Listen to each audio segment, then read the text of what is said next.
Hi friends, നമ്മൾ നോക്കുന്നത് എങ്ങനെയാണ് ഒരു ഫ്ലെയിം എഫക്റ്റ് ക്രിയേറ്റ് ചെയ്യുക എന്നുള്ളതാണ്. അതിന് വേണ്ടിയിട്ട് ഫോട്ടോഷോപ്പിലെ ലെയറിൽ ഞാനൊരു പുതിയ ലെയർ ക്രിയേറ്റ് ചെയ്തു. ഓക്കെ, പുതിയ ലെയർ ക്രിയേറ്റ് ചെയ്തതിന് ശേഷം ഞാൻ ചെയ്യുന്നതെന്ന് പറഞ്ഞാൽ ഇതിൻ്റെ അകത്തൊരു പെൻ ടൂളുണ്ട്. പെൻ ടൂൾ വെച്ചിട്ട് ഞാൻ ഇതിൻ്റെ ആ ഒരു എഡ്ജസിൽ മാത്രം തൽക്കാലം ഇങ്ങനെ അങ്ങ് സെലക്ട് ചെയ്യുകയാണ്. ഓക്കെ ഫൈൻ, ഇങ്ങനെ സെലക്ട് ചെയ്തു.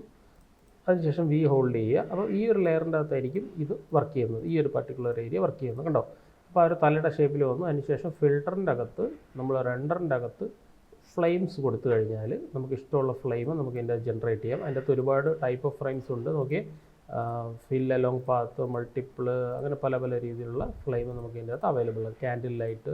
അപ്പോൾ ഏതെങ്കിലും ഒരെണ്ണം നമുക്കൊന്ന് ജസ്റ്റ് വെച്ചിട്ട് ഓക്കെ കൊടുത്തു കഴിഞ്ഞാൽ നമുക്ക് ഈസി ആയിട്ടും ഒരു ഫ്ലെയിം ഇതിൻ്റെ അകത്ത് റിമൂവ് ചെയ്ത് എടുക്കാൻ സാധിക്കും. ഓഫ് ചെയ്യണമെങ്കിൽ ഓഫ് ചെയ്യാം. ഇതിൻ്റെ ഇൻറ്റൻസിറ്റി കുറയ്ക്കണമെന്നുണ്ടെങ്കിൽ നമുക്കതിൻ്റെ ഇൻറ്റൻസിറ്റി കുറയ്ക്കാം.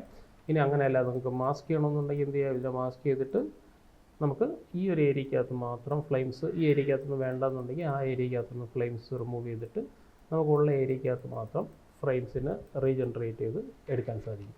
അപ്പോൾ ഈ രീതിയിൽ നമുക്ക് എന്ത് ചെയ്യാം, ഈസി ആയിട്ട് നമുക്കൊരു ഫ്ലെയിംസ് നമുക്ക് ഇതിൻ്റെ അകത്ത് ക്രിയേറ്റ് ചെയ്തെടുക്കാം.